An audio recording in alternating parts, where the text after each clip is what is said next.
और very special good evening everyone. So कैसे हैं आप लोग? आई होप आप सभी लोग अच्छे होंगे, स्वस्थ होंगे। तो माय डियर स्टूडेंट, आज की क्लास आप सभी प्यारे विद्यार्थियों के लिए काफ़ी ज़्यादा इम्पोर्टेंट होने वाली है, क्योंकि आज की सेशन में हम लोग हिंदी के मोस्ट इम्पोर्टेंट क्वेश्चन को करने जा रहे हैं, जो आपके बिहार पैरामेडिकल 2023 के एग्जाम ऑफ पॉइंट व्यू से काफ़ी ज़्यादा इम्पोर्टेंट होगी। तो चलिए मेरे प्यारे बच्चों, आज की क्लास को हम लोग करते हैं स्टार्ट। तो क्लास को स्टार्ट करने से पहले आप सभी प्यारे विद्यार्थियों से एक छोटी सी रिक्वेस्ट है। यदि आप लोग इस चैनल पे नए हो, पहली बार हो, तो चैनल को सब्सक्राइब कर लीजिए और बेल आइकन को हिट कीजिए। तो चलिए बच्चों, अब हम लोग क्वेश्चन की ओर मूव करते हैं। तो आपकी स्क्रीन पे एक बहुत ही प्यारा सा क्वेश्चन आ चुकी है, और इस क्वेश्चन में आपसे पूछी जा रही है, यह दिनकर की कृति नहीं है। जी हाँ बच्चों, आप सभी लोग जानते हो रामधारी सिंह दिनकर हिंदी के एक प्रमुख लेखक, कवि एवं श्रेष्ठ निबंधकार थे। ठीक है ना? तो यहीं पे इस क्वेश्चन में आपसे पूछी जा रही है कि दिनकर की कृति नहीं है। जी हाँ बच्चों, यहाँ पे चार ऑप्शन दे दी गई है। चारों ऑप्शन में बतानी है कि दिनकर जी की कृति इसमें से कौन नहीं है। ऑप्शन ए है Rashmi Rathi, option B Urvashi, option C Pallav, और ऑप्शन डी रसवंती। जी हाँ बच्चों, आप लोग बताएंगे इस प्यारे से क्वेश्चन का जवाब करेक्ट क्या होगी। सभी प्यारे विद्यार्थियों का जवाब आ रही है option number C, it is correct answer. जी हाँ बच्चों, दिनकर जी की पल्लव कृति नहीं है। यह किनकी है? तो यह सुमित्रा नंदन पंत जी की है। जी हाँ, सुमित्रा नंदन पंत जी की ये आपको पल्लव कृति है। और यह सुमित्रा नंदन पंत जी की तीसरा कविता संग्रह है, जो 1928 ईस्वी में प्रकाशित हुआ था। जी हाँ बच्चों, तो इस पॉइंट को नोट आप लोग कर लीजिएगा। पल्लव किसकी कृति है? तो सुमित्रा नंदन पंत जी की है, और जिसका प्रकाशित यहाँ पे 1928 ईस्वी में की गई थी। ठीक है। अब और बच्चों, बात आई है रश्मि रथी, उर्वशी और रसवंती। तो यह तीनों जो कृति है, यह भी रामधारी सिंह दिनकर जी के द्वारा ही लिखा गया था। जी हाँ, तो इस पॉइंट को आप लोग नोट कर लीजिएगा। रामधारी सिंह दिनकर इस तीनों के लेखक थे, यही इनके द्वारा ही ये तीनों लिखी गई थी। अब बात की जाए रश्मि रथी की, तो ये बच्चों यहाँ पे हिंदी महाकाव्य है, जिसका प्रकाशन 1952 ईस्वी में हुआ था। ठीक है, और यह हिंदी की सबसे बड़ी महाकाव्य में से एक है। ठीक है बच्चों, रश्मि रथी। उसके बाद अब उर्वशी की बात किया जाए, तो उर्वशी भी बच्चों ये भी बहुत बड़ी यहाँ पे काव्य रचना है। ठीक है, जो कि दिनकर जी के द्वारा ही लिखा गया था, और रसवंती भी दिनकर जी के द्वारा ही यहाँ पे लिखी गई थी। ठीक है, तो इस सब यहाँ पे नोट कर लीजिएगा। बट यहाँ पे एक क्वेश्चन आपके लिए बच्चों, अगर आपसे पूछ दिया जाएगा कि आप सभी लोग बताएंगे कि जो रामधारी सिंह दिनकर जी हैं, उनको किस महाकाव्य रचना के लिए ज्ञानपीठ पुरस्कार से पुरस्कृत किया गया था? जी हाँ, यहाँ तो बताएंगे आप लोग यहाँ पे फटाफट। रामधारी सिंह दिनकर जी को ज्ञानपीठ पुरस्कार कब मिली थी और किस लिए दी गई थी, इनको बताएंगे आप लोग। तो जी हाँ बच्चों, यहाँ पे आप लोग इस पॉइंट को, इस क्वेश्चन को आप लोग लिख लीजिएगा। ठीक है, बस मैं ज्ञानपीठ यहाँ पे लिख दिया हूँ। तो बच्चों, रामधारी सिंह दिनकर जी को वर्ष वर्ष 1972 ईस्वी में काव्य रचना, ठीक है, काव्य रचना उर्वशी के लिए उन्हें ज्ञानपीठ पुरस्कार से पुरस्कृत किया गया था। ठीक है, तो इस पॉइंट को आप लोग नोट कर लीजिएगा। यानी रामधारी सिंह दिनकर जी को ज्ञानपीठ पुरस्कार 1972 ईस्वी में उर्वशी महाकाव्य के लिए दी गई थी। ठीक है, चलिए अब इसके बाद बच्चों, अब हम लोग अगले प्रश्नों की ओर मूव करेंगे। और आपके स्क्रीन पे एक बहुत ही प्यारा, एक बहुत ही सुंदर क्वेश्चन आ चुकी है, और इस प्यारे क्वेश्चन में आपसे पूछा जा रहा है क्वेश्चन नंबर 2, दुख में सब सुमरन करे, सुख में करे ना कोई, यह पंक्ति किसने कही है? जी हाँ बच्चों, तो आइए पहले मैं इस पंक्ति को पूरा करता हूँ बच्चों।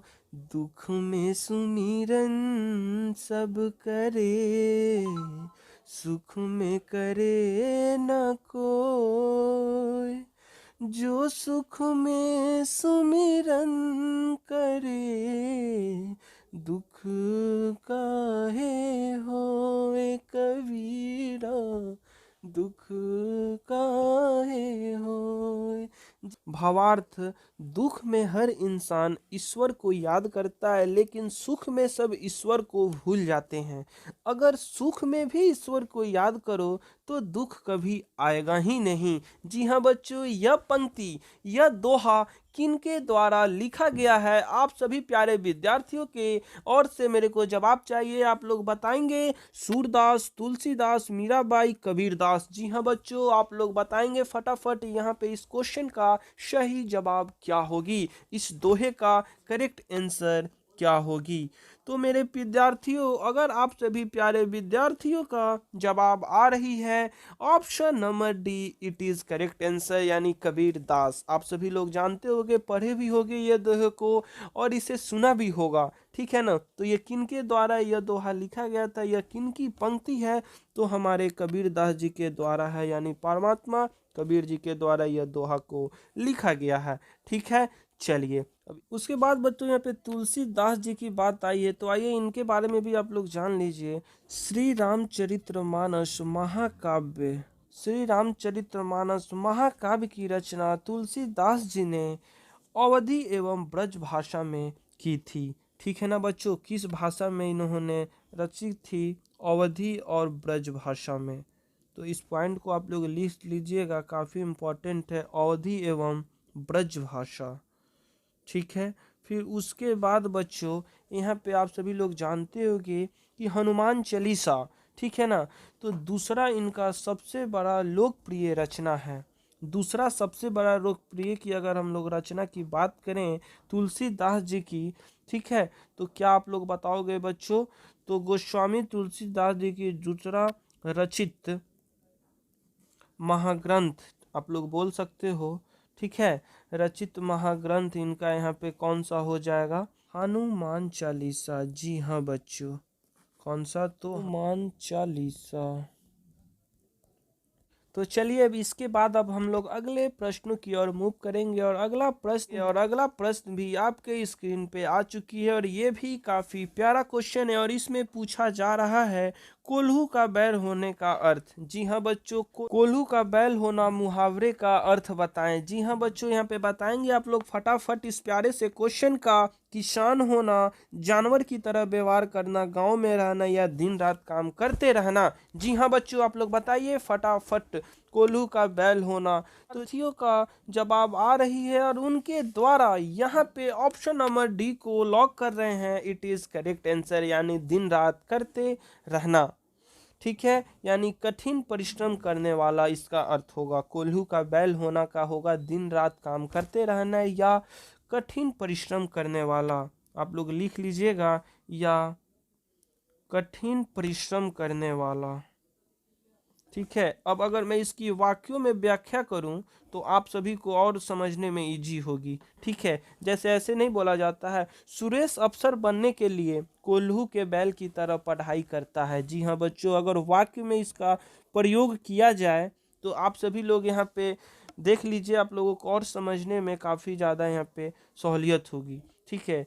फिर उसके बाद और भी कई इसका वाक्य में यह होगा, नोटबंदी के समय सारे बैंक कर्मचारियों को कोल्हू की बैल की तरह काम करना पड़ा था। जी हाँ, तो यहाँ पे ये सब वाक्य में इसका प्रयोग कर दिया गया इस यहाँ पे मुहावरा का, तो आप सभी को समझने में भी यहाँ पे इजी हो गई, ठीक है बच्चों। चलिए, अब इसके बाद अब हम लोग अगले प्रश्नों की ओर मूव करते हैं, बट आप सभी के लिए बच्चों एक बहुत ही प्यारा सा क्वेश्चन, और ये मुहावरा का अर्थ आप सभी को बतानी है, इसका क्या होगा? उल्टी गंगा बहना। जी हाँ, इस मुहावरे का अर्थ आप सभी को इस वीडियो के कमेंट सेक्शन में बतानी है। मैं देखना चाहूँगा कितने % विद्यार्थी इसका करेक्ट आंसर दे पा रहे हैं। उल्टी गंगा बहना मुहावरे का अर्थ क्या होगा?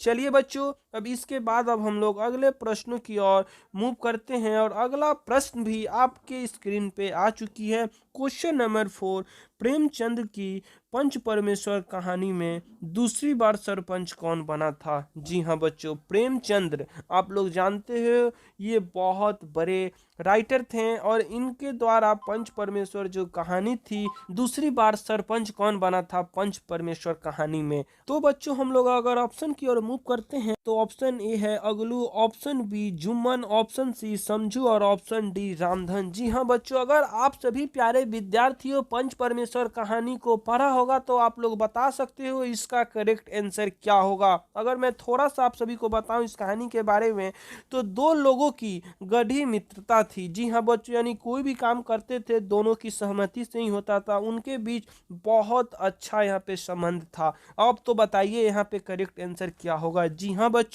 अगर आप सभी प्यारे विद्यार्थियों की ओर से जवाब आ रही है option number A, it is correct answer. जी हाँ बच्चों, जुम्मन शेख और अगलू चौधरी में गढ़ी मित्रता थी। ठीक है, तो यहाँ पे यही दोनों के बारे में बताई जा रही है। और सरपंच की बात की जाए तो यहाँ पे अगलू को दूसरी बार सरपंच का दर्जा दिया गया था, यानी उनको बनाया गया था सरपंच। ठीक है ना। चलिए अब यहाँ पे बात आई है प्रेमचंद्र की। ठीक है, तो आप सभी प्यारे विद्यार्थी जानते हो कि जो पंच परमेश्वर कहानी है, यह पंच परमेश्वर कहानी प्रेमचंद्र की लिखी हुई कहानी है। ठीक है, प्रेमचंद्र जी की पहली कहानी कौन सी है, तो आप सभी का क्या जवाब होगा, तो वह पंच परमेश्वर है बच्चों। ठीक है, तो यहाँ पे इस पॉइंट को नोट कीजिएगा। और अगर बात की जाए यह कब प्रकाशित हुई थी, कब लिखी गई थी, तो इसका प्रकाशन 1916 ईस्वी में की गई थी। ठीक है बच्चों। चलिए चलिए बच्चों, अब इसके बाद हम लोग अगले प्रश्नों की ओर बढ़ते हैं। और अगला प्रश्न भी आप सभी प्यारे विद्यार्थियों के स्क्रीन पे आ चुकी है और इसका भी जवाब आप सभी को देनी है। ये भी बहुत अच्छा सवाल है। जी हाँ बच्चों, तो इसमें पूछा जा रहा है जो करेगा सो भरेगा में कितने संबंधवाचक सर्वनाम हैं। जी हाँ बच्चों, जो करेगा सो भरेगा में कितने संबंधवाचक सर्वनाम हैं। तो आप सभी ने बच्चों स्वरनाम के बारे में पढ़ा होगा, स्वरनाम टॉपिक को पढ़ा होगा, इसके भेद के बारे में पढ़ा होगा। तो उसी भेद में, उसी प्रकार में एक प्रकार है संबंध का। ठीक है, यानी संबंधवाचक का। ठीक है ना। तो उसी में आपको बतानी है कि जो करेगा सो भरेगा में कितने संबंधवाचक इसमें जुड़ी हुई है। बताइए आप लोग, 0, 1, 2 या 3। बताइए फटाफट बच्चों। अगर संबंधवाचक की यहाँ पे बात हुई है तो अगर मैं आप सभी को बताऊं संबंधवाचक की डिफिनेशन क्या कहता है। ठीक है, तो संबंधवाचक का डिफिनेशन यही कहता है कि जिन शब्दों से दो वाक्यों के बीच का संबंध पता चलता हो। क्या बच्चों, तो जिन शब्दों से दो वाक्यों के बीच का संबंध पता चलता हो उसे हम संबंधवाचक सर्वनाम कहते हैं। जी हाँ, जैसे अगर मैं पहचानने का आपको ट्रिक बताऊं, ठीक है, मैं पहचानने का पहले आप सभी को ट्रिक बता देता हूं, उसके बाद आप लोग यहाँ पे बताएंगे कि इसमें से कितने संबंधवाचक सर्वनाम हैं। ठीक है ना। तो पहचानने का इसमें क्या क्या है बच्चों, जो कि, जो सो, ठीक है, जो कि, जो सो, जैसा वैसा, जैसी वैसी, जिसकी उसकी, तैसी, जहाँ वहाँ, जितना उतना, जो वह, जिसकी उसकी, एक्सेट्रा। इस सभी चीज पहचानने का यहाँ पे इसकी संबंधवाचक का ट्रिक है। ठीक है ना। जिस भी वाक्य में ये सभी चीजें रहेंगे, और भी कई है यहाँ पे, आप लोग लिख लीजिएगा, जो मैं बोला हूँ आप लोग लिख लीजिएगा। ठीक है ना, क्योंकि वीडियो काफ़ी लॉन्ग हो जाएगी बच्चों, इसीलिए मैं बोल दिया हूँ, आप लोग सुनकर उसको लिख लीजिएगा। तो ये सभी आदि सर्वनाम शब्दों का संबंध स्पष्ट करने का काम कर रहा है, इसीलिए वो यहाँ पे संबंधवाचक सर्वनाम कहलाती है। तो यहाँ पे बताइए आप लोग, संबंध स्थापित कौन कर रहा है, बताइए फटाफट। तो एक तो हो गया जो और एक हो गया सो। जी हाँ, तो आप सभी लोग बोलोगे कि सर नहीं, यहाँ पे एक जो हो गया और एक सो हो गया। तो जी बच्चों, आपने सही समझा, बट यहाँ पे जो और सो, ठीक है, जो और सो ये दोनों का मतलब एक ही होता है। आप लोग इस बात को ध्यान में रखेंगे, इसको नोट में लिख लीजिएगा, जो और सो एक ही होता है। इसीलिए यहाँ पे इस क्वेश्चन का राइट आंसर हो जाएगा option number B is the right answer. जी हाँ बच्चों, यानी ऑप्शन बी को लॉक किया जाए। यहाँ पे इसका करेक्ट आंसर हो जाएगा 1, यानी जो करेगा सो भरेगा में कितने संबंधवाचक सर्वनाम है, तो एक है। क्यों है, तो मैंने आपको बता दिया, क्योंकि जो सो एक ही संबंधवाचक सर्वनाम माना जाता है, इसीलिए। ठीक है, तो बच्चों आइए और एक दो एग्जाम्पल के जरिए, एक दो और उदाहरण के जरिए आपको मैं संबंधवाचक सर्वनाम को स्पष्ट करता हूं और बताने का यहाँ पे मैं प्रयास करता हूं आप सभी को। ठीक है ना, क्योंकि यहाँ पे तो आप सभी ने इस प्यारे से क्वेश्चन का जवाब तो देख लिया, कैसे हुआ ये भी आप लोग समझ लिए। बट यहाँ पे एक दो और उदाहरण आप लोग देख लीजिए, आपकी और जो भी ये कॉन्सेप्ट वो क्लियर हो जाएगी। ठीक है, अगर आपको यहाँ पे एक वाक्य दे दिया जाएगा और इसमें आप सभी को बतानी है कि इसमें संबंधवाचक सर्वनाम कितने हैं, ठीक है ना, तो क्या लिखोगे, यह वही लड़की है जो गांव गई थी। ठीक है ना, ये वाक्य पहले आप लोग लिखो, यह वही लड़की है जो गांव गई थी। बताइए अब फटाफट आप लोग बताइए इसमें कौन कितने इसमें संबंधवाचक सर्वनाम है। यह वह लड़की है जो गांव गई थी। बताइए बच्चों, यहाँ पे टाइम मत लगाइए आप लोग, क्योंकि आप सभी को मैं कॉन्सेप्ट क्लियर किया कि यहाँ पे मैं बताया, ट्रिक बताया कि क्या क्या इसमें होती है, इसको पहचानने का ट्रिक क्या है संबंधवाचक सर्वनाम का। तो संबंध स्थापित करता हो, पहले आप लोग माइंड में ये सेट करो संबंध कौन कौन स्थापित कर रहा है। तो पहला हो गया यह और दूसरा हो गया जो। जी हाँ बच्चों, इस वाक्य में जो आप लोग देख रहे हो यह, ठीक है, और सो जो देख रहे हो, इन दोनों का प्रयोग करके लड़की और गांव का आपस में संबंध बता रहा है। क्या बता रहा है, जैसा कि मैं डिफिनेशन भी आप सभी को बताया था कि जो संबंध को स्थापित करता हो वही हमारा संबंधवाचक सर्वनाम कहलाती है। तो लड़की और गांव के बीच में हमारा संबंध स्थापित कौन कर रहा है, यह और सो कर रहा है। इसीलिए इस वाक्य में हमारा सर्वनाम की जो संख्या होगी वह कितना होगा, तो 2 होगा। जी हाँ बच्चों, चलिए अब इसके बाद एक और आप लोग एग्जाम्पल देखो। ठीक है, एक और एग्जाम्पल देखोगे तो और आपकी यहाँ पे कॉन्सेप्ट क्लियर हो जाएगी।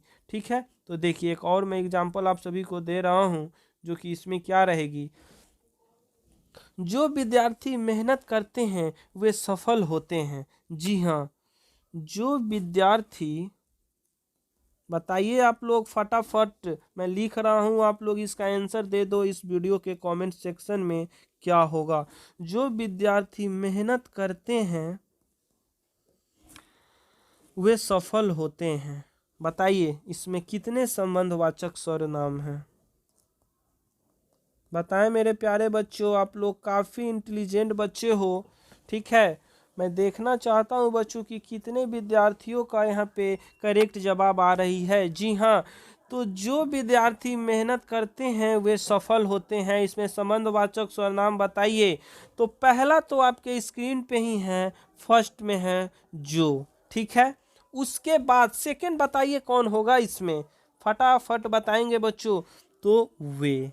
ठीक है, क्यों, तो इस वाक्य में जो और वे कौन कौन बच्चों, तो जो और वे शब्दों का प्रयोग करके कर्म और लक्ष्य में संबंध बता रहा है। क्या बच्चों, तो कर्म हमारा मेहनत हो गया और लक्ष्य यानी सफल होना है, इसमें हमारा क्या संबंध बता रहा है, इसी में मेहनत और सफलता का संबंध बताया गया है। इसीलिए बच्चों यहाँ पे हमारा कितने संबंधवाचक सर्वनाम होंगे, तो जी हाँ बच्चों हमारा 2 होगा, जो हो और वे।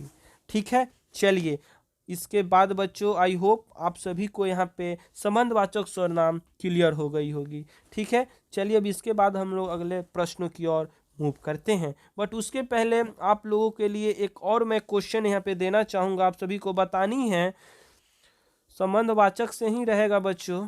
पहले मैं इसे अरेंज कर देता हूँ, आप लोग इसे लिख लीजिएगा, एग्जाम्पल को भी लिख लीजिएगा, आपको जो भी ये कॉन्सेप्ट वो क्लियर हो गई होगी। ठीक है, तो यहाँ पे मैं क्वेश्चन यही देता हूँ और आप सभी को बतानी है कि इसमें संबंधवाचक की संख्या कितनी है। ठीक है, जैसा बीज बोओगे, जी हाँ बच्चों, क्या इसमें तो जैसा बीज बोओगे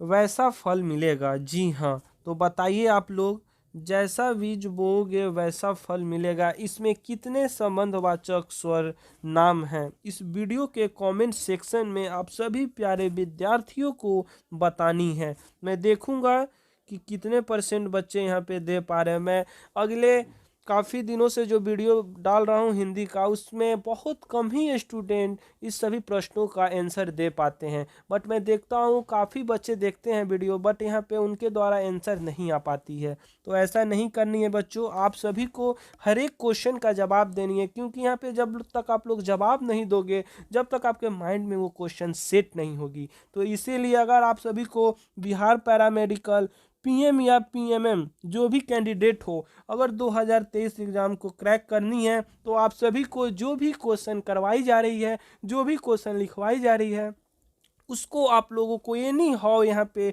याद करनी है, लर्न करनी है, नोटबुक में लिखनी है बच्चों, और जो भी क्वेश्चन पूछी जा रही है उसका जवाब भी देनी है। तो आप सभी लोग इस चीज़ को ना यहाँ पे भूलें, ठीक है ना, क्योंकि 2023 का अगर एग्ज़ाम क्रैक करनी है तो ठीक है।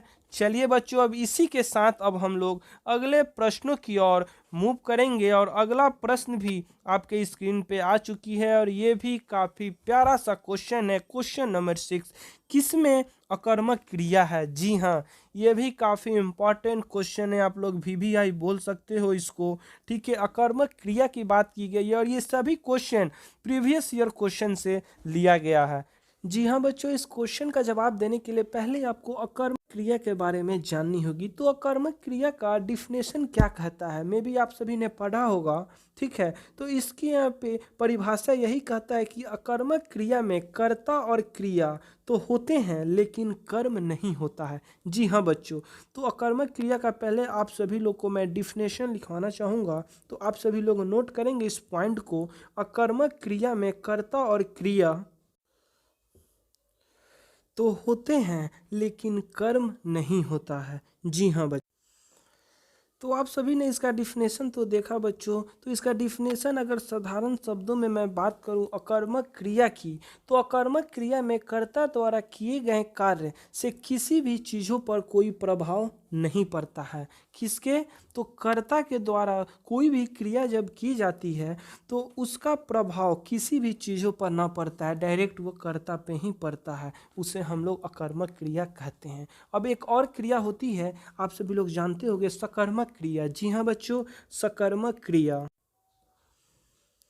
तो अगर हम लोग सकर्मक क्रिया की बात करते हैं, तो सकर्मक क्रिया में कर्ता, क्रिया और कर्म तीनों उपस्थित होते हैं, ठीक है। क्या बच्चों? तो सकर्मक क्रिया की परिभाषा ये भी आप लोग लिख लीजिए, काफ़ी इंपॉर्टेंट है बच्चों, ठीक है ना। तो सकर्मक क्रिया में कर्ता, क्रिया और कर्म तीनों उपस्थित होते हैं। जी हाँ बच्चों, तो यहाँ पे देखिए सकर्मक क्रिया का अगर मैं साधारण शब्दों में इसका डिफिनेशन बताऊँ, तो सकर्मक क्रिया में कर्ता, ठीक है। क्या बच्चों? तो सकर्मक क्रिया में आपको कर्ता द्वारा किए गए कार्य प्रभाव दूसरी चीज़ों पर पड़ता है। जी हाँ बच्चों, यानी सकर्मक क्रिया में जो कोई कर्ता जब कोई वर्क करेगा तो उसका प्रभाव किसी दूसरे चीज़ों पर पड़ता है, उसे हम लोग क्या बोलेंगे? सकर्मक क्रिया बोलते हैं। फॉर एग्जाम्पल के थ्रू मैं आप सभी को समझाना चाहूँगा। तो जैसा कि एग्जाम्पल आइए हम लोग देखते हैं, तो आपके क्वेश्चन में ही आपको एग्जाम्पल में सेटिस्फाइड हो जाएगा, आप लोग समझ जाएगा कि यहाँ पे क्या सकर्मक का यहाँ पे उदाहरण होगा और क्या कर्मक क्रिया का उदाहरण होगा। उसके बाद आप सभी आंसर बताओगे यहाँ पे, ठीक है। तो ऑप्शन ए है हमारा बच्चों, बालक फल खाता है। जी हाँ, क्या? तो बालक, ये हमारा क्या हुआ? आप लोग पहले डिफिनेशन के अकॉर्डिंग यहाँ पे चलेंगे, और जो भी आप लोगों को मैं ट्रिक बताया हूँ उस पर आप लोग फोकस करें बच्चों, ठीक है। बालक फल खाता है, तो बालक हमारा क्या हुआ? तो ये हमारा कर्ता हो गया, ठीक है।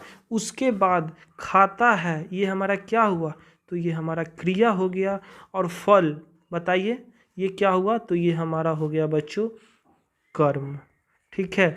तो बालक फल खाता है, इसमें आपको कर्ता भी आ गया, क्रिया भी आ गई, उसके बाद आपको यहाँ पे कर्म भी आ गया। तो क्रिया के पहले जब कर्म आ गई, इसका मतलब ये कौन सा क्रिया हुआ? तो जी हाँ बच्चों, आपका जवाब आ रही है सकर्मक क्रिया। It is correct answer. जी हाँ बच्चों, यानी ये हमारा सकर्मक क्रिया हो गई। फिर उसके बाद यहाँ पे देखिए ऑप्शन सी में, देखिए इसमें क्या आपसे पूछा जा रहा है। रीता खाना पका रही है। जी हाँ, रीता खाना पका रही है। रीता हमारा हो गया कर्ता, खाना ये हमारा क्या हुआ? तो खाना हमारा हो गया कर्म और पका रही है ये हमारा हो गया क्रिया। ये भी कौन सा यहाँ पे क्रिया कहलाएगी, तो ये भी हमारा सकर्मक क्रिया कहलाएगी। और ऑप्शन डी हो गया बच्चों, माँ बच्चे को दूध देती है, तो कर्ता, फिर उसके बाद क्रिया और उसके बाद यहाँ पे कर्म। तो ये तीनों चीज़ इसमें आ गया। तो यहाँ पे डिफिनेशन ही कहा बच्चों कि सकर्मक क्रिया में जो कर्ता है ना, वह कर्ता द्वारा किए गए कार्य का प्रभाव दूसरी चीज़ों पर पड़ता है। तो माँ के द्वारा जो प्रभाव पड़ रहा है बच्चे को, यानी दूध पिलाने का प्रभाव, यानी दूध कम हो रहा है, ज़्यादा हो रहा है, खत्म हो रहा है, तो प्रभाव किस पे पड़ा, कर्ता के द्वारा प्रभाव ज़्यादा किस पे पड़ा, तो दूध पे पड़ रही है, क्योंकि दूध खत्म हो रहा है ना बच्चों, ठीक है, या उसको यहाँ पे ज़्यादा हो रही है, कम हो रही है, इस पे जिस पे प्रभाव पड़े वो हमारा कौन सी क्रिया कहलाती है, तो सकर्मक क्रिया कहलाती है, ठीक है। बट यहाँ पे अकर्मक क्रिया क्या कहता है, तो अकर्मक क्रिया कहता है बच्चों कि अकर्मक क्रिया कर्ता द्वारा किए गए कार्य से किसी भी चीज़ों पर प्रभाव ना पड़े। जी हाँ, तो आपका यहाँ पे जो भी ऑप्शन नंबर बी है ये आपका यहाँ पे करेक्ट आंसर हो जाएगा दिए गए आपके क्वेश्चन के अकॉर्डिंग, ठीक है, क्योंकि यहाँ पे पूछा है कर्मक क्रिया अब कैसे हुआ। आप लोग देखो यहाँ पे डिफिनेशन तो आप सभी ने लिख लिए होंगे, तो यहाँ पे आप समझो कैसे हुआ। ऑप्शन बी आपका राइट आंसर कैसे होगा, तो ऑप्शन बी बालक ये हमारा क्या हुआ, कर्ता हुआ, ठीक है, और ये हंसता हमारा क्या हुआ, क्रिया हुआ, यानी हंसने का काम कौन कर रहा है, तो बालक कर रहा है, ठीक है ना। तो इसीलिए आपका डिफिनेशन क्या कहता है कि अकर्मक क्रिया में कर्ता द्वारा किए गए कार्य से किसी भी चीज़ों पर प्रभाव ना पड़े, खुद वो कर्ता पे ही पड़ रहा है, ठीक है ना, क्योंकि हंसने का जो काम कर रहा है वो कौन कर रहा है, तो बालक यहाँ पे कर रहा है, ठीक है। चलिए इसके साथ एक और आप लोग यहाँ पे उदाहरण देता हूं मैं अकर्मक क्रिया का। सकर्मक क्रिया का तो आप सभी ने समझ लिया, अकर्मक क्रिया का एक और उदाहरण देखो, ठीक है। तो क्वेश्चन नंबर 6 का राइट आंसर क्या होगा, तो ऑप्शन नंबर बी, ठीक है। फिर मैं देता हूं आप सभी को उदाहरण, इसके आप लोग और समझ जाओगे। अगर आपसे यहाँ पे उदाहरण में दे दिया जाएगा बच्चा रो रहा है, ये हमारा कौन सा क्रिया हुआ, बताइए आप लोग फास्ट। बच्चा रो रहा है, जी हाँ बच्चों, ये सकर्मक क्रिया हुआ या अकर्मक क्रिया हुआ। तो बच्चों यहाँ पे देखो बच्चा ये हमारा क्या हुआ, तो कर्ता हुआ, जी हाँ, और ये जो रो रहा है ये हमारा क्रिया हो गया, ठीक है। इसमें कहीं भी कर्म की बात नहीं की गई है, क्योंकि कौन रो रहा है, तो हमारा बच्चा रो रहा है। तो कर्ता और क्रिया जिसमें आपको मिल जाए वो हमारा अकर्मक क्रिया कहलाती है। ओके बच्चों, तो आप सभी को समझ में आ गई सकर्मक और अकर्मक क्रिया। अगर इससे रिलेटेड अगर और भी कोई डाउट्स हो तो आप लोग पूछ सकते हो, कोई यहाँ पे दिक्कत वाली बात नहीं है, ठीक है ना बच्चों। तो मैं और भी इसके बारे में आप सभी को डिटेल्स बताऊंगा, बट आपको जितना बताया गया आई होप सारे विद्यार्थियों को समझ में आ गई होगी, ठीक है ना। तो इस पॉइंट को आप लोग एनी हाउ नोट कर लीजिएगा, काफ़ी इंपॉर्टेंट ये सब पॉइंट है बच्चों। और ये जो आप क्वेश्चन देख रहे हो ये काफ़ी VVI क्वेश्चन है बच्चों, क्योंकि ये जो भी क्वेश्चन आपको करवाई जा रही है सभी प्रीवियस ईयर से ही लिया हुआ है, ठीक है ना। तो इस सब क्वेश्चन को नोट करते हुए बच्चों अब हम लोग अगले प्रश्नों की ओर मूव करेंगे। और अगला प्रश्न भी आपके स्क्रीन पे आ चुका है और ये भी काफ़ी प्यारा क्वेश्चन है बच्चों, ठीक है। तो चलिए हम लोग अगले क्वेश्चन को पढ़ते हैं। क्वेश्चन नंबर 7 बोल रहा है आधे अधूरे नाटक किसने लिखा। जी हाँ बच्चों, एक नाटक का नाम है आधे अधूरे। इसके राइटर कौन थे, इसके लेखक कौन थे। ऑप्शन ए है Bhishma Sahni, option B Rajkumar Verma, option C Mohan Rakesh, या ऑप्शन डी भुवनेश्वर। जी हाँ बच्चों, आप लोग बताएंगे इस प्यारे से क्वेश्चन का यहाँ पे करेक्ट जवाब क्या होगी। तो जी हाँ बच्चों, अगर आप सभी प्यारे विद्यार्थियों का जवाब आ रही है option number C is the right answer, यानी यहाँ पे आधे अधूरे नाटक मोहन राकेश जी के द्वारा लिखा गया था, ठीक है। अगर बात की जाए बच्चों, अब यहाँ पे आ गई है लेखक से रिलेटेड क्वेश्चन। तो यहाँ पे अगर आपसे पूछ दिया जाएगा कि हिंदी का सर्वश्रेष्ठ पुरस्कार किस लेखक को दिया गया था। जी हाँ बच्चों, हिंदी का सर्वश्रेष्ठ पुरस्कार बताएंगे आप लोग। मैं यहाँ पे इस क्वेश्चन को भी लिख देता हूँ, ठीक है। तो इसका जवाब क्या होगा बच्चों, तो हिंदी का सर्वश्रेष्ठ पुरस्कार चित्ररेखा, ठीक है। और इस चित्रलेखा का राइटर राजकुमार वर्मा जी थे, ठीक है, राजकुमार वर्मा। अब बात आई कि भाई कौन सा पुरस्कार इनको दिया गया, आपके मन में तो ये भी क्वेश्चन आई होगी बच्चों कि जब चित्रलेखा इन्होंने लिखा, राजकुमार जी के द्वारा यहाँ पे लिखा गया था चित्रलेखा महाकाव्य, तो इसमें इनको इसी महाकाव्य के लिए इनको यहाँ पे जो पुरस्कार से पुरस्कृत किया गया था वो पुरस्कार इनको देव पुरस्कार दिया गया था। जी हाँ बच्चों, कौन सा पुरस्कार से इनको पुरस्कृत किया गया था, तो देव पुरस्कार। जी हाँ, महाकाव्य पर इन्हें हिंदी का सर्वश्रेष्ठ देव पुरस्कार से पुरस्कृत किया गया था। तो आप सब इस पॉइंट को नोट करते हुए बच्चों आप सभी लोग आगे की ओर मूव करेंगे। और आपकी स्क्रीन पे एक और प्यारा सा क्वेश्चन आ चुकी है और इस प्यारे से क्वेश्चन में आपसे पूछी जा रही है, यह सूर्य क्या पर्यायवाची नहीं है। जी हाँ बच्चों, यहाँ पे सूर्य का पर्यायवाची पूछ रहा है। ऑप्शन ए है Dinkar, option B Savita, option C Kesari और ऑप्शन डी भास्कर। जी हाँ, तो आप लोग बताएंगे यहाँ पे इस प्यारे से क्वेश्चन का करेक्ट आंसर क्या होगा। तो आपका ऑप्शन ए क्या सही है? जी नहीं, गलत है। सविता ये भी गलत है। केसरी और भास्कर ये दो बच गए हैं, तो आपका भास्कर भी नहीं होगा और Kesari is the right answer. जी हाँ, यानी सूर्य का पर्यायवाची यहाँ पे केसरी नहीं है। ठीक है, बट यहाँ पे दिनकर, सविता और भास्कर ये दोनों सूर्य का पर्यायवाची शब्द हैं। ठीक है, तो केसरी का अर्थ बच्चों क्या होता है, अब बात आ गई है केसरी की तो इसका जान लीजिए। तो केसरी का पर्यायवाची शब्द होती है सिंह। इसका अर्थ क्या होता है? सिंह होता है, सूर्य नहीं। ठीक है ना, बाकी जो ये तीनों आपका जो शब्द थे वो आपका सूर्य का पर्यायवाची है। तो आप लोग इस पॉइंट को बच्चों नोट कर लीजिएगा। ठीक है, तो चलिए अब इसके बाद अब हम लोग अगले प्रश्नों की ओर मूव करते हैं। और अगला प्रश्न भी बच्चों आपके स्क्रीन पे आ चुकी है और ये भी काफ़ी प्यारा क्वेश्चन है। क्वेश्चन नंबर 9, शतरंज के खिलाड़ी कहानी के लेखक कौन है? जी हाँ, शतरंज के खिलाड़ी, यहाँ पे बात आई है शतरंज, तो आप सभी लोग बताएंगे शतरंज की खिलाड़ी जो ये लिखी गई थी कहानी, इसके प्रिय लेखक का नाम क्या है? जी हाँ, बताएंगे आप लोग फटाफट बच्चों। ऑप्शन ए है Jaishankar Prasad, option B Premchandra, option C Rajkumar Verma और ऑप्शन डी नामवीर सिंह। जी हाँ, बताइए आप लोग शतरंज खिलाड़ी के महालेखक कौन थे? तो अगर बच्चों आप सभी प्यारे विद्यार्थियों का जवाब आ रही है option number B is the right answer, यानी शतरंज के खिलाड़ी कहानी के लेखक मुंशी प्रेमचंद्र जी थे। ठीक है, अगर बात की जाए इस कहानी का प्रकाशन कब हुआ था, यह प्रकाशित कब हुई थी, तो ये बच्चों 1924 ईस्वी में इसका यहाँ पे छपी थी पत्रिका में। ठीक है, और इस पे मूवी भी आई थी, आप सभी को पता होगा 1977 ईस्वी में बच्चों सत्यजीत राय ने इसी नाम से एक फिल्म भी बनाई थी। ठीक है ना, एक फिल्म भी बनाई थी 1977 ईस्वी में। तो इस पॉइंट को आप लोग लिख लीजिएगा। फिर उसके बाद बच्चों यहाँ पे बात आई है जयशंकर प्रसाद की, तो इनकी भी यहाँ पे कोई प्रमुख यहाँ पे होगी जो कि काफ़ी फेमस होगा। इनका उपन्यास आप लोग जानते हो, ये उपन्यास में इनको उपाधि भी मिल चुका है। तो बच्चों इनका अगर आपसे पूछ दिया जाएगा कि जयशंकर प्रसाद जी का दूसरा उपन्यास कौन सा था, दूसरा, जी हाँ, तो हमारा क्या रहेगा नाम? तितली। ठीक है, ये जयशंकर प्रसाद जी का दूसरा सबसे बड़ा उपन्यास था। ठीक है ना, और उसके बाद बच्चों अगर राजकुमार वर्मा जी की बात किया जाए तो इनको भी यहाँ पे, ये भी हिंदी साहित्य के सुप्रसिद्ध कवि के तौर पे इनको भी जाना जाता है। और जैसा कि मैं अभी बता दिया आप सभी को, इनको यहाँ पे देव पुरस्कार से पुरस्कृत भी किया जा चुका है। ठीक है ना, तो आप सभी सब पॉइंट को नोट कर लीजिएगा क्योंकि हर एक क्वेश्चन में कहीं ना कहीं क्वेश्चन छुपी हुई होती है जो कि आपके लिए बहुत ज़्यादा यहाँ पे इम्पॉर्टेंट होगा।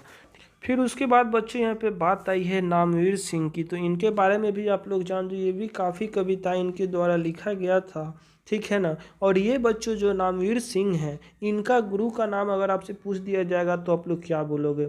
नामवीर सिंह का गुरु जी का नाम क्या था? गुरु जी का नाम इनका आचार्य हजारी प्रसाद त्रिवेदी, उन्हीं के ये चेले थे। ठीक है, कौन? तो आचार्य हजारी प्रसाद त्रिवेदी जी नामवर सिंह के गुरु के तौर पे जाने जाते हैं। इन्हीं से इनको दीक्षा शिक्षा प्राप्त हुई है। ठीक है मेरे प्यारे बच्चों, तो इस सब पॉइंट को आप लोग लिख लीजिएगा। बट उसके पहले इनके द्वारा जो भी कविताएं लिखी गई थी उसके बारे में जान लीजिए। एक दो का मैं नाम बता देता हूँ। पारदर्शी नील जल में, ठीक है, पारदर्शी नील जल में, फिर उसके बाद नभ के नीले सुनेपन में, बिजन गिरिपथ पर, काफ़ी इनके द्वारा कविताएं लिखी गई थी जो कि बहुत ही सुप्रसिद्ध हुई थी, काफ़ी यहाँ पे फेमस हुई थी बच्चों। ठीक है ना, तो इस सब पॉइंट को नोट करते हुए हम सभी लोग अगले प्रश्नों की ओर बच्चों मूव करेंगे। और आपकी स्क्रीन पे एक और सबसे महत्वपूर्ण प्रश्न आ चुका है और ये भी काफ़ी प्यारा क्वेश्चन है। और इस प्यारे से क्वेश्चन में पूछा जा रहा है पेट काटना का अर्थ है। जी हाँ, पेट काटना मुहावरे का अर्थ क्या होता है बताएंगे आप लोग फटाफट। यहाँ पे पेट काटने मुहावरे का अर्थ क्या होती है। ऑप्शन ए है भूखे रहना, ऑप्शन बी कम खर्च करना, ऑप्शन सी धोखा देना, या ऑप्शन डी लूट लेना। जी हाँ, बताएंगे बच्चों आप लोग यहाँ पे इस प्यारे से क्वेश्चन का करेक्ट आंसर क्या होगी। तो माय डियर स्टूडेंट, अगर आप सभी प्यारे विद्यार्थियों का जवाब आ रही है option number B is the right answer, यानी कम खर्च करना। ठीक है ना, पेट काटना मुहावरे का अर्थ क्या होगा, कम खर्च करना। अगर मैं बात करूं, अगर वाक्यों में इसको प्रयोग आप लोग करोगे, क्योंकि वाक्य के थ्रू काफ़ी यहाँ पे समझने में सहूलियत होती है बच्चों, तो वाक्यों में अगर प्रयोग करोगे तो ऐसे नहीं बोला जाता है। आप सभी लोग को भी बोला जाता होगा या आप लोगों ने सुना होगा। ठीक है ना, मैं पेट काट कर तुम्हें पढ़ा रहा हूँ। ठीक है, तो ये यहाँ पे वाक्य में जब प्रयोग किए तो क्या आपको समझ में आया, यानी पेट काटना यानी बहुत कम खर्च करके मैं सबको पढ़ा रहा हूँ। ठीक है, और भी कई इसके यहाँ पे वाक्य में प्रयोग किया जा सकता है। जैसे एक और अगर वाक्य में बात करूँ तो ऐसे भी बोला जाता है कि मीना ने अपना पेट काट काट कर अपनी लड़की की शादी के लिए पैसा जोड़ा, इत्यादि। जैसे यहाँ पे कई वाक्य इसके बनेंगे, तो वाक्य के थ्रू आप सभी को समझ में बच्चों आई होगी। ठीक है ना, शंभू ने पेट काट काट कर पैसा जोड़ कर बच्चे के लिए छोटा सा घर खरीदा। तो इस मुहावरे का प्रयोग करके आप लोग वाक्य भी बना सकते हो। वाक्य के थ्रू बच्चों काफ़ी समझने में सहूलियत होती है, इसीलिए मैं यहाँ पे आप सभी को बता दिया। ठीक है, तो चलिए यहाँ पे आप सभी प्यारे विद्यार्थियों से एक बहुत ही अच्छा मुहावरा मैं पूछना चाहूँगा और इसका जवाब आप सभी को बतानी है। जी हाँ बच्चों, तो वो कौन सा रहेगा क्वेश्चन। तो बच्चों आप सभी के लिए यहाँ पे क्वेश्चन रहेगी छोटा मुंह बड़ी बात। जी हाँ, मैं यहाँ पे लिख देता हूँ छोटा मुंह बड़ी बात मुहावरे का अर्थ क्या होगा, आपको इस वीडियो के कमेंट सेक्शन में बतानी है। और साथ ही साथ आपको वाक्य में इसका अर्थ के साथ साथ बच्चों आपको वाक्य में भी प्रयोग करके बतानी है। ठीक है ना, मैं देखना चाहूँगा कितने % विद्यार्थियों इसका जवाब देते हैं। बट यहाँ पे जो भी विद्यार्थी इसका जवाब दोगे आपके लिए बहुत ज़्यादा यहाँ पे बेनिफिशियल हो, क्योंकि जो भी नेक्स्ट क्लासेस आएगी उसमें मैं सभी विद्यार्थियों का नाम लेने वाला हूँ कि कितने % विद्यार्थी यानी कितने स्टूडेंट का सही जवाब आ चुकी है। तो इसीलिए आप सभी लोग ज़रूर जवाब देंगे।